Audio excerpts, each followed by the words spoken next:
James Gunn told you, the public, the fans, the geeks, the nerds, that Blue Beetle would be the first character in the DC universe. He gave you all every opportunity to embrace his new DCU plan, and guess what you did? You rejected it. That was your right to do, but you did it. You know why I know you rejected it? Because Blue Beetle is one of the biggest movie flops of all time. This film did not cost 80 million to make, not even 100 million to make. This film cost 120 million. And the question has to be asked, where did the money go? Because there wasn't much action in it. The action was solid and good. When we saw it, the practical suit was good and awesome, right? I agree. But great suits and a little bit of action, even if it's good, doesn't make a great movie. They bored you with a family for most of the movie. But forget all of that. I don't want to talk about the details of the film. James Gunn gave you every opportunity to embrace the DCU. He told you that Blue Beetle is the first character in his new universe, and as I said, you rejected it. That's a thumbs down to DC Universe, which means, in my opinion, that David Zaslav should pull the plug on James Gunn's DCU plan immediately. It's not worth investing millions, no, scrap that, billions on an interconnected franchise. It's dead.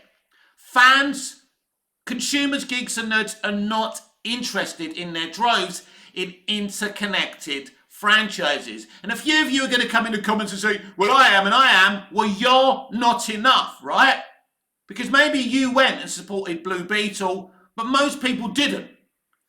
The flopping of Blue Beetle, the disaster that is Blue Beetle in the box office, shows you that there's not an interest in the DC universe, that there's not an interest in an interconnected brand new franchise. Maybe it's because they know it's a recycling yet again of the DC extended universe. I don't know. But when you look at how Feige's MCU is now tanking a once popular interconnected universe, I think we know. The time of the interconnected universe is dead, and people want to see great movies. It's as simple as that. Now, when we had the Batman, as we've spoken about before in the Joker, they made lots of money. So there's no superhero fatigue. There's no comic book movie fatigue. I keep on hearing it as an excuse to excuse creative bankruptcy. Stop excusing creative bankruptcy. I want to see great comic book movies. I love superheroes. I am not done with superheroes. You are not done with great superhero movies. But here's the icing on the cake, because as this movie was flopping, we had rumours of the brave and the bold Batman casting that James Gunn gave the thumbs down to. These are his words. There's no script been written yet. We haven't even got into the casting process. Basically, to cut a long story short, Brave and the Bold, which is supposed to be his DC Universe's Batman, which I think is a bad idea, because we're getting a Batman sequel to the Batman in 2025. Why do we need another Batman set in another universe? It doesn't make sense. Now, I love Batman, I love Superman, but a multitude of different versions of these characters is a bad idea. But here's the cream on the coffee. Basically, the Brave and the Bold, his so-called Batman movie that he announced as part of part 1 of his Gods and Monsters slate, isn't in development. They're not doing anything about this movie. They're not planning this movie. But Mick, they announced Andy Muschietti as the director. Andy Muschietti will never direct another DC movie. I can assure you of that. And Andy Muschietti isn't going to be directing Brave and the Bold. I'd be surprised if we ever even saw the Brave and the Bold, because DC Studios DC Universe is nothing but a facade. But Mick, Superman Legacy, I know it all seems very, very real. I've said this before as well. We may get Superman Legacy, but until they see how that movie does, you ain't going to get anything else. Oh, you'll get a lot of talk and a lot of teasing. It's what James Gunn does. It's what he was told to do. I believe they announced the slate of DC Universe, Gods and Monsters Part 1. I believe they announced the DC Universe so early just so Gunn could influence you to get hyped for the remaining mid-DCU movies. That's what I believe the idea was. But it went the other way because the way they explained it, it seemed like the DCEU was dead and it wasn't worth watching these movies. Well, guess what? It's always worth watching great movies, whether they mean anything, whether the actual franchise has a future. Give me a good movie and I'll watch the shit out of it. I watched the final episode of El Dorado. I knew there wasn't going to be any more. I loved that final episode. I watched the final episode of 24, even though I knew there wasn't going to be any more. So that's just a dumb excuse that these movies have failed because people knew the DCEU was coming to an end. If those 3 movies were great CBMs, you would have run over your best friend to see those movies. There's so many excuses why these movies have failed. And the number one blame game is to blame Zack Snyder. Because this is one of the most dumbest excuses I've ever heard. Snyder's been gone since fucking 2016. He's not around. The poor man's been doing other things. He's been grieving for his daughter. He's been making things for Netflix. And very exciting. Because either already by the time this video is uploaded at some point today, we are getting a teaser trailer for this genius of an artist, Rebel Moon, which was based to be originally conceived as a Star Wars series or movie. So I'm very, very excited. Zack Snyder is a genius. Zack Snyder is an artist. It's not his fault with what's going on with the DCEU, with these movies flopping. And probably the lack of interest in DC Universe. There is no interest in DC Universe. But we've got YouTubers like Boba Talks, a very talented young content creator, coming on Twitter going, Blue Beetle, so good. But then titling a video saying that people are angry that Joker Folie à Deux, the Joker sequel to Todd Phillips' original groundbreaking comic book movie, has a lot of anger over it potentially being a musical. By the way, it's not totally going to be a musical, but even if it was, that's good, that's unique, that's artistic. That's what we need from these CBMs. But of course he's trying to stir the pot because he is a supporter of DC Universe. Now he's called out Gunn for not doing a clean reboot, but people like Boba Talks and Ping Pong Flicks, with the platforms that they've got, don't forget, you can look at my numbers. They are shit, right? They're shit, quite rightly so. I don't edit my videos. They go on for too long. I drone on too much. I don't pay to publicize my videos. I'm not complaining. But I think if you've got a platform that is so good and you're so talented as a YouTube presenter and content creator, you should speak from the heart. You should be honest. You shouldn't sit there getting sores on your bum cheeks because you don't want to upset anyone, right? And you're just a business. That's a shame. Because I believe honesty makes you more green anyway. Now, I'm never going to be successful here. That's okay. But I'm always going to be straight about my opinion. I could never lie to you guys about what I think. Never. Even if I was homeless because of it. It doesn't matter, everyone. What I'm saying to you is the stark truth. You all rejected James Gunn's DC Universe plan. He told you, let me repeat, he told you that Blue Beetle was going to be the first DC Universe character. So if you were interested, if everyone was interested, you would have all run to cinemas. There's no COVID anymore. There's no excuses anymore. There's no cinema shutdowns. Theatres are not shut down. You don't have to wear a mask. You could have gone if you wanted to see this movie. If you had an interest in the first DC Universe character. Everyone was interested in the first Marvel Cinematic Universe character, Captain America.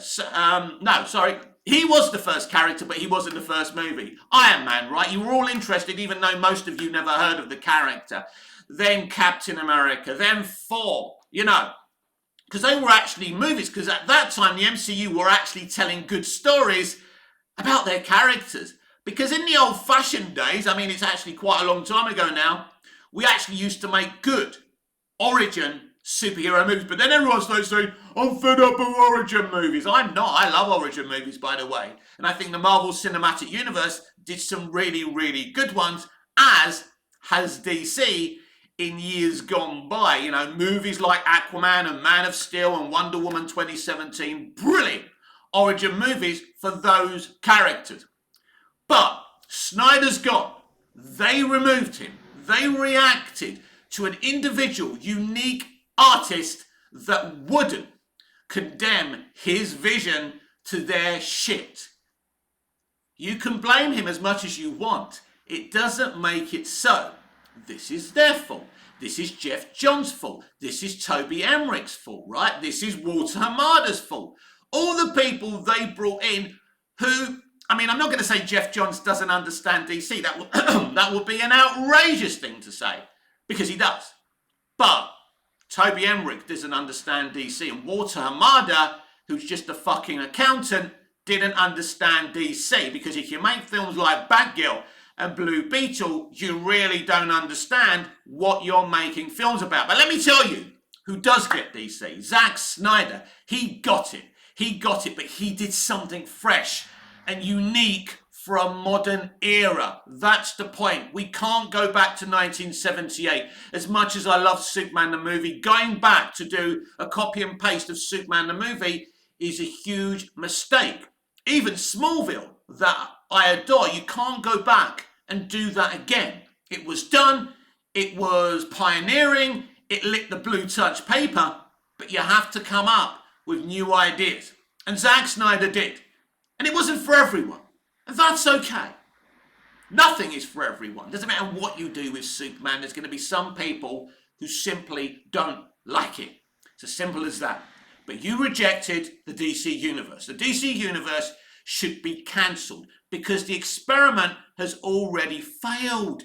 Because if you were interested, you would have gone to see Blue Beetle. It's proof that you are not interested in Gunn's DC Universe plan. It's as simple as that. I love these characters. I love Supes. I love Batman. I love them all.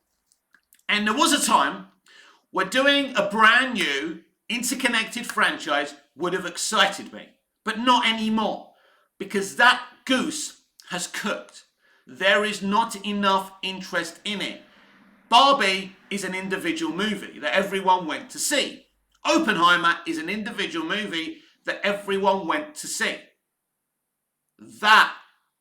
Those are the facts, ladies and gentlemen. That is why these movies are failing. And because they're not very good movies. Shazam! Fury of the Gods isn't crap, it's mid. People don't want mid films, right? People want to go and see events. They want to remember a film. Blue Beetle isn't a bad film. It isn't a good film. It's a mid film, right? And that's the problem. Very little effort was put into making those movies into something special. But Zack Snyder gave us everything. And again, whether you like those films or not, they were brilliant for a lot of us. And just to cancel them, at least we got 3 of them, at the very least. And we'll never forget those movies. And as I say, bring on Rebel Moon. But Warner Brothers were mistaken in greenlighting DC Universe from the very beginning. But we have to ask questions here. Is there a DC Studios? Really? Is there a DC Studios? Really? Where's the studio account for DC Studios? Not DC Comics, not DC, but DC Studios do not have a social media account. That was one of the things I was excited about when they announced DC Studios. We were here on a live talking about it on the day.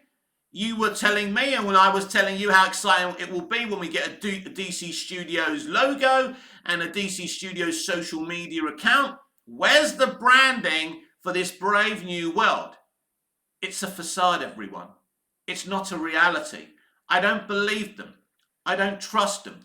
Now, when people were calling James Gunn a liar months ago, I didn't like that. I thought it went too far, as all the tweets about his historical tweets and calling him certain names. I didn't like that.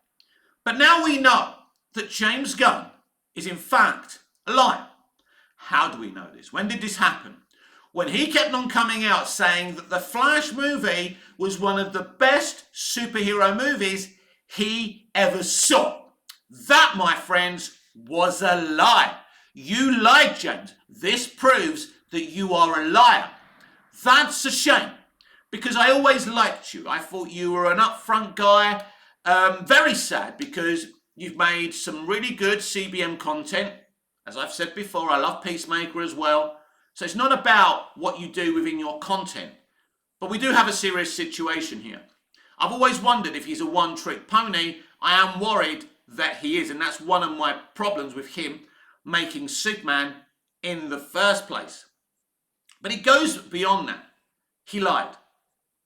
Because to say The Flash is one of the best comic book movies he's ever seen is a lie. Now, can I prove that he doesn't think that? Of course I don't. Of course I can't. But it's obvious, isn't it? He doesn't think the Flash movie is the best CBM, one of the best CBMs he's ever seen. And to make that public statement, and he's made loads of them to influence these movies. Like the statement I opened up about when he said Blue Beetle is the first DC Universe character. That was only done to get hype into Blue Beetle. Because the accusation originally, when it came to Black Adam, Fury of the Gods, and the Flash movie, was that they had nothing really to do with DC Universe, so they started a new tack and said, right, let's tell everyone that Blue Beetle and his family, Jamie Reyes' family, are part of the future. And what did people do? They gave DC Universe and the Reyes family in that version of Blue Beetle the thumbs down. It's as simple as that. I don't really care if you enjoyed Blue Beetle or didn't enjoy Blue Beetle. That conversation is dead now because the movie flopped. And if people were interested in James Gunn's DC Universe, they would have gone to see the first DC Universe character, and they didn't. This should be a red flag to Zaslav and his shareholders at Warner Brothers Discovery to cancel DC Universe. How many red flags do you need here? Nobody knows what DC Universe is. We know it's not a fresh reboot. We know it's a recycling of the old DCEU movies that keep on flopping. Because as he keeps on saying, or as he said once, I'll correct myself there, that he's keeping what works, in his opinion, not mine, and getting rid of what doesn't work. So at the end of the day, there you have it. So problems are there, but nobody knows what he's keeping and what he's not keeping. We don't know if he's keeping Gal Gadot's Wonder Woman. He claims he is. We don't know if he's keeping Margot Robbie's Harley Quinn. He's kind of said in the past that he is, and then he even deleted one tweet about that, which is interesting. So instead of getting a brand new star with a capable writer-director like James Gunn, we've got an even bigger mess than we've got before. Nobody knows what the fuck's going on. He says one thing, then he changes it. It's no good. And the lies about the DCEU movies, especially what he said about the Flash movie being one of the best CBMs he ever saw, you're losing people's trust before you started, James. And that's the problem. Now, the historical tweets damaged a lot of people's faith in him already.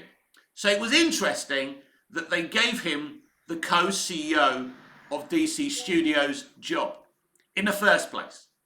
It's all very weird, isn't it? As I said yesterday, Peter Safran, who was attached to the Hamadaverse as co-CEO, James Gunn, a writer-director, co-CEO of DC Studios. But of course, James Gunn wasn't their first port of call. They went to Justin, I forgot his name now. It's not Justin Lin, it's another guy now. I forgot his name, but they went to another guy. and the negotiations broke down. Interesting, right? A very talented guy. Then, well, I think even before then, they went to writer-director Todd Phillips, who of course wrote and directed the brilliant Joker movie. So James Gunn was like the guy on the substitute bench, right? He wasn't even Zaslav's first port of call. So we've got someone running DC Studios in this new universe at the moment who wasn't even the first one that Zaslav went to. So it's all rather problematic. If you understand what's going to happen with DC Universe, if you understand if it's in a new universe or part of the DCEU, you tell me. I don't understand. It's so messy. He's confused so many people. Because the Flash movie isn't really clear where Barry Allen ended up in the end. We don't even know if he sees Clooney, then leaves and goes back to his proper timeline. We don't know. Nothing's been explained. And when you have to start explaining things off screen, there's a big problem. You can't do that. People need to understand what you're doing. And you confuse people. Nobody understands. Like there's confusion about this Batman movie, Brave and the Bold. Are you doing a Batman movie? Is Andy Muschietti directing this movie? We haven't heard anything since. As I said at the time, it was just a tactic to bring hype to the Flash movie. Guess what? It didn't work. Because the Flash movie flopping, by the way, badly, also shows you there's a lack of interest in DC Universe. Because if you announce the director of that film as the director of your brand new DC Universe, brand new connected universe Batman movie, and they still don't go and see it, there's a problem. When you tell people Blue Beetle is the first DC Universe character and they don't bother seeing your movie, you know there's no interest in what you're doing. But still Warner Brothers can't see the red flag for looking. It's like they're fucking colorblind. So they're going to go into this. And from the outside looking in, it looks like they're going to fail. Because they should cancel it. They should bring good, great young directors and writers coming out of film school. And, you know, just talented people. I don't want, look, I'm fed up of this. When I go live and people say, who do you want to play this character? Who do you want to write this film? Who do you want to direct this film? And you expect me to come up with somebody famous. That's not me. I want new, young talent peppered around Hollywood. And not just for superheroes and the CB engineer, but in generally in the industry.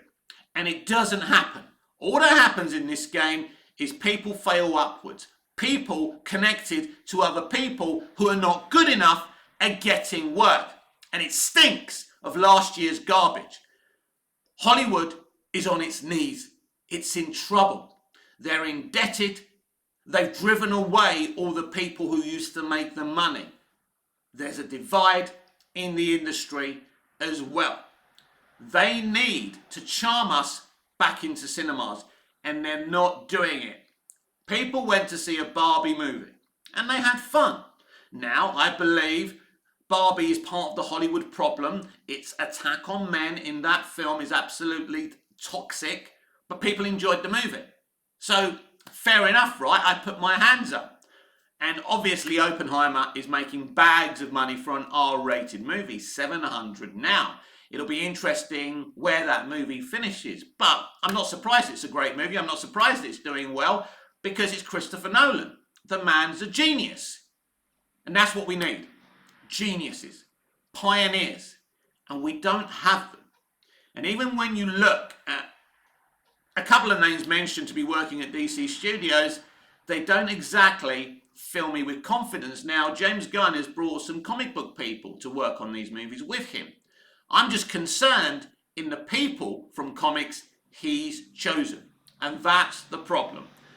Is this DC Universe plan, does it have any foundations, or is it all a blag? Right now, to me, it feels like a blag. It doesn't feel like it's something cemented with concrete. It feels like it's something that, you know, they can remove and cancel at any time. 1 minute we were getting Keanu's Constantine sequel. Very exciting. Then we wasn't. Then we wasn't sure. Gunn doesn't talk about it. And guess what?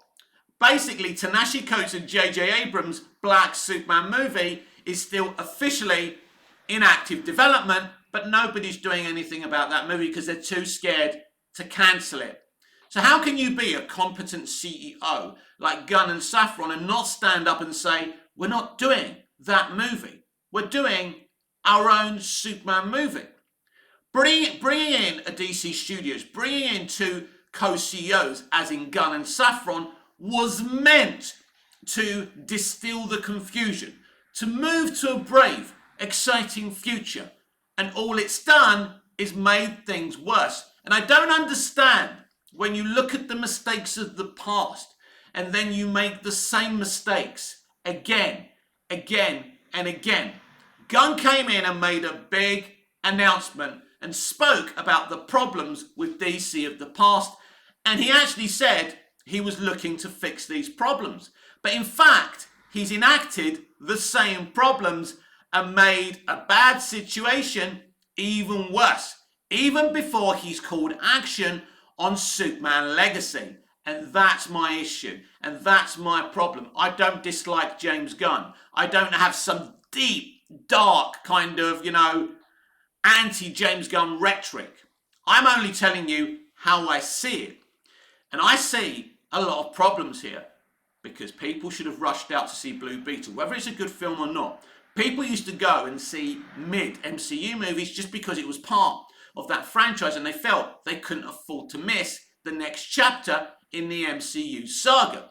So if you're telling people Blue Beetle is the first DCU character and nobody bothered to see it, then as the CEO of Warner Brothers Discovery, David Zaslav, he should be smart enough, and he's clearly not that smart, to say, this isn't going to work. Let's not invest in this movie and this man. Let's just not do it. Let's not lose more money. We're indebted. We're in trouble.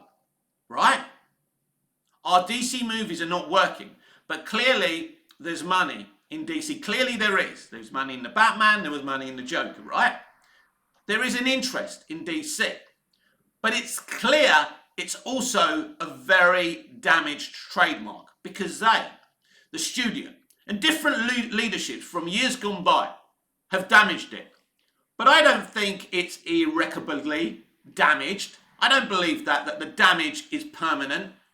I believe it can be fixed very easily by just giving people good content and bringing in good individual filmmakers to do their thing, to make their statements on this universe and these characters in individual movies and individual unconnected TV shows is the best way to go. Because the connected universe, franchises, are dead. But Hollywood won't accept it. They never accept when something's dead. They'll keep on doing something even when the goose is obviously cooked. They will keep on going and going.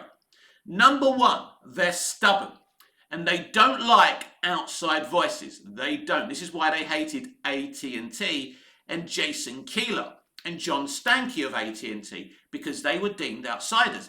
They deem people like you and me, the most important people, the consumer, as outside voices, and they don't want to hear our criticism.